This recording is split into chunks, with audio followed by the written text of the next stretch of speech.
നമസ്തേ ഗംഗാമയാണ്. ഇന്ന് നമ്മൾ ശിവന്റെ മൂന്നാം കണ്ണ് തുറന്നതിനെ കുറിച്ചാണ് ഞാനിവിടെ ഇന്ന് നിങ്ങളുമായിട്ട് പങ്കുവെക്കുന്നത്. അപ്പൊ നമ്മളെല്ലാവരും കേട്ടേക്കണത് ശിവന്റെ മൂന്നാം കണ്ണ് തുറന്നിട്ടുണ്ടെങ്കിൽ എല്ലാം ദഹിച്ചു പോവും, അഗ്നിയില് ചാമ്പലായി പോവും, എല്ലാം നശിച്ചു പോവും, ലോകം മുഴുവൻ നശിക്കും എന്നൊക്കെയാണ്. അതൊക്കെ ശുദ്ധ മണ്ടത്തരം ആണെന്നേ പറയുള്ളൂ. കാരണം ഭഗവാൻ ഒന്നിനും നശിപ്പിക്കാനിരിക്കണ സംഹാരമൂർത്തിയാണെങ്കിൽ പോലും സംഹരിക്കുക എന്നുള്ളത് നമ്മളുടെ ഒരു ജീവൻ എപ്പോഴും പുനർജനിക്കണമെങ്കിൽ ഒരു സംഹാരം, ഒരു നാശം ഉണ്ടെങ്കിൽ തന്നെയാണ്. പക്ഷെ ഇവിടെ ഭഗവാൻ കണ്ണു തുറന്നേക്കണ് നശിക്കാൻ വേണ്ടിയിട്ടല്ല. കാരണം ഒരു ഡിസ്ട്രാക്ഷന് വേണ്ടിയിട്ടല്ല ഭഗവാൻ കണ്ണു തുറന്നേക്കണത്. അതായത് ഒരു നാശത്തിന് വേണ്ടിയിട്ടല്ല. ഇതെന്തിനു വേണ്ടിയിട്ടാണ് പിന്നെ ഭഗവാൻ തൃക്കണ്ണ് തുറന്നത്? അതിലേക്ക് പോകുമ്പോൾ അതിനെക്കുറിച്ച് ഒരു ചെറിയൊരു ഇൻട്രോ നിങ്ങൾക്ക് തരാം. നിങ്ങളെല്ലാവരും കേട്ടിട്ടുണ്ടായിരിക്കും, നമ്മൾ കൂടുതൽ കേട്ട കഥയാണ് അത്. നമ്മുടെ ഗ്രന്ഥങ്ങളിൽ മഹാഭാഗവതത്തിലൊക്കെ, ദേവി ഭാഗവതത്തിലൊക്കെ അത് പരാമർശിക്കുന്നുണ്ട്. ഭഗവാൻ സതി വിയോഗം നടക്കുകയാണ്. അപ്പൊ സതിയുടെ ജീവനില്ലാത്ത ശരീരം ഭഗവാൻ എടുത്തിട്ട് ലോകം മുഴുവൻ, ഭാരതഖണ്ഡം കൂടാതെ ലോകം മുഴുവൻ സഞ്ചരിച്ചു എന്ന് പറയുന്നുണ്ട്. അങ്ങനെ സഞ്ചരിച്ചപ്പോ മഹാവിഷ്ണു ചക്രായുധം കൊണ്ട് ഓരോരോ ഭാഗങ്ങൾ ഖണ്ഡിച്ചിട്ടു എന്നും അതിലെ പ്രധാന ഭാഗം വന്നു വീണത് നീലാചല പർവ്വതത്തിലാണെന്നാണ് പറയപ്പെടുന്നത്. ഭാഗവതത്തിലും പരാമർശിക്കുന്നത് അങ്ങനെ തന്നെയാണ്. അപ്പൊ അവിടെ മഹാദേവി വ്യസനിച്ചിരിക്കണ മഹാദേവനോട് അരുളി ചെയ്യുന്നുണ്ട്. ശബ്ദം കേൾക്കുകയാണ് മഹാദേവന്.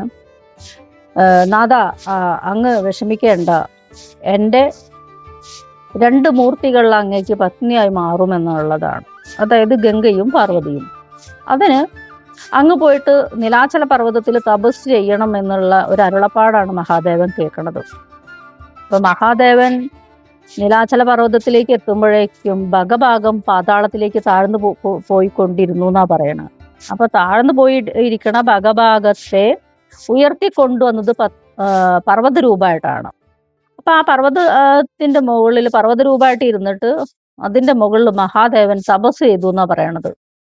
അതായത് കാമാഖ്യ ക്ഷേത്രം, അതാണ് നീലാചല ആ പർവ്വതം. ആ തപസ് ചെയ്തപ്പോ ഭഗവാൻ എല്ലാത്തിനെയും കാമത്തെ ജയിക്കാൻ വേണ്ടിയിട്ടാണ് മഹാദേവൻ തൃക്കണ്ണ് തുറന്നത്. അവിടെ വൈരാഗ്യമായിട്ടാണ് അവിടെ ഇരുന്നിട്ട് വിചാരങ്ങളില്ല, ചിന്തകളില്ല, എല്ലാം മറന്നു, വിവാഹം മറന്നു, എല്ലാം മറന്നു, ലോകമേ മറന്നിട്ടുള്ള ഒരു ഇരുത്തായിരുന്നു ഭഗവാന്റെ അവിടെ. അപ്പൊ ആ ഒരു അവസ്ഥയിലാണ് സൂരപത്മൻ ഇവിടെ എല്ലാം കീഴടക്കിക്കൊണ്ടിരിക്കണത്. എല്ലാ ലോകം അയാളുടെ അസുരന്റെ കാലിന്റെ അടിയിലാക്കി മാറ്റിയിട്ട് സുരപത്മം ഇങ്ങനെ വിലസിക്കൊണ്ടിരിക്കുന്ന സമയത്ത് ദേവകളെല്ലാം കൂടിയിട്ട് എന്തു ചെയ്യുമെന്നുള്ള ഭയപ്പാടോട് കൂടിയിട്ടാണ് കാമദേവനെ മഹാദേവന്റെ ശരീരത്തിലേക്ക് പൂവമ്പോ ചെയ്യാൻ വേണ്ടിയിട്ട് വിടുന്നത്. അപ്പൊ മഹാദേവന്റെ മുമ്പിലേക്ക് പോകാൻ കാമന് ഭയം ഉണ്ടായിരുന്നു. പക്ഷെ കാമൻ പറഞ്ഞു, നിങ്ങളെല്ലാവരും, മഹാദേവൻ എന്നെ ദഹിപ്പിച്ചാൽ നിങ്ങളെല്ലാവരും എന്നെ രക്ഷിക്കാൻ വരണം എന്ന് പറഞ്ഞിട്ടാണ്, ഒരു വാക്ക് ഉറപ്പ് കൊടുത്തിട്ടാണ് കാമന് പോണത്. പക്ഷെ അവിടെ വൈരാഗ്യമായിരിക്കണം ഭഗവാൻ. എന്ത് വിവാഹം?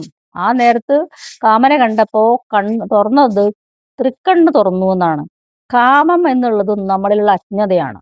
നമ്മൾ മനസ്സിലാക്കേണ്ടത് ഭഗവാൻ എന്തിനാണ് തൃക്കണ്ണ് തുറന്നത്? നമ്മുടെ അജ്ഞതയെ നശിപ്പിക്കാനുള്ളതാണ്, നമ്മുടെ അഹങ്കാരത്തെ നശിപ്പിക്കാനുള്ളതാണ്. അപ്പൊ ഇവിടെ ആ കൺസെപ്റ്റ് നമ്മളിലുള്ള അഹംഭാവം മാറ്റി നമ്മളിലുള്ള ശുദ്ധബോധം, തൃക്കണ്ണ് എന്ന് പറയുമ്പോൾ നമ്മളിലെല്ലാം ഉള്ള അജ്ഞാചക്രം, അതായത് തേടായി, ഇത് നമുക്കൊക്കെ ഉണ്ട്. പക്ഷെ അത് നമ്മൾ ആക്ടിവേറ്റ് ആക്കണില്ല എന്ന് മാത്രം. നമ്മളിലുള്ള ശുദ്ധബോധം ഉണർത്തണില്ല എന്നുള്ളതാണ്. ശുദ്ധബോധം ഉണർത്താത്ത കാലത്തോളം നമ്മൾക്ക് എന്തൊക്കെ സംഭവിക്കും, നമ്മൾ എന്ത് വരും എന്നൊന്നും നമ്മൾ അറിയണില്ല. നമ്മളെല്ലാം ജീവിതത്തിന്റെ പിറകെ ഓടിക്കൊണ്ടിരിക്കുന്ന വ്യക്തികളാണ്.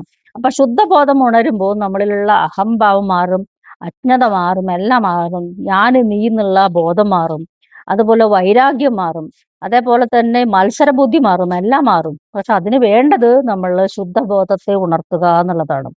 അതിന് തന്നെയാണ് മഹാദേവൻ അവിടെ ഇരുന്നിട്ട് തപസ് അനുഷ്ഠിച്ചതും. ആ ശുദ്ധബോധം ഉണർന്നതാണ് മഹാദേവന്റെ തൃക്കണ്ണ്. മഹാദേവൻ മാത്രമേ തൃക്കണ്ണ് തുറന്നുള്ളൂ എന്ന് പറയുമ്പോൾ മഹാദേവൻ എല്ലാത്തിനും മീതെയാണ്, അല്ലെങ്കിൽ എല്ലാത്തിനും സൃഷ്ടി സ്ഥിതി സംഹാരമൂർത്തി എന്ന് പറയുമ്പോൾ എല്ലാം ആ ബ്രഹ്മത്തിൽ ലയിച്ചു നിൽക്കണമെന്നുള്ളതാണ്. നമ്മളിലെല്ലാം മഹാദേവനുണ്ട്, മഹാദേവി ഉണ്ട്. നമ്മളിലുള്ള ശുദ്ധബോധത്തെ ഉണർത്തുക എന്നുള്ളതാണ് മഹാദേവൻ നമുക്ക് ഓരോരുത്തർക്കും തരുന്ന നിർദ്ദേശം. അതുപോലെ തന്നെ നിങ്ങൾക്ക് ജപിക്കാൻ ഇഷ്ടമുള്ളവരാണെങ്കിൽ മഹാദേവന്റെ നമഃശിവായ പഞ്ചാക്ഷരം ജപിക്കുക. വെറും ഒരു മന്ത്രമായിട്ടല്ല, ഒരു ശബ്ദം മാത്രമല്ല മന്ത്രം. അത് പറയുമ്പോൾ ഭാവശുദ്ധി വേണം, സ്ഫുടത വേണം. ഇത് വടക്കോട്ട് അഭിമുഖമായിട്ട് നമഃശിവായ ജപിക്കൂ, നിങ്ങളുടെ ജീവിതഗതി മാറും. അതുപോലെ തന്നെ നിങ്ങൾക്കൊരു ഭൂതശുദ്ധി ഉണ്ടാവും. ഭഗവാന്റെ അടുത്ത് നിന്ന് ഭഗവാന്റെ ഭൂതങ്ങൾ നിങ്ങളെ സംരക്ഷിക്കും. എല്ലാ പ്രശ്നങ്ങളിൽ നിന്നും നിങ്ങൾ കരകയറും ചെയ്യും. അതോടുകൂടി നിങ്ങൾ സംരക്ഷിക്കപ്പെടും. ഇഷ്ടപ്പെട്ടാൽ ലൈക്ക് ചെയ്യാനും കമന്റ് ചെയ്യാനും ഷെയർ ചെയ്യാനും മറക്കേണ്ട. ഇത്തരം അറിവുമായിട്ട് നമുക്ക് വീണ്ടും കാണാം. നന്ദി, നമസ്തേ.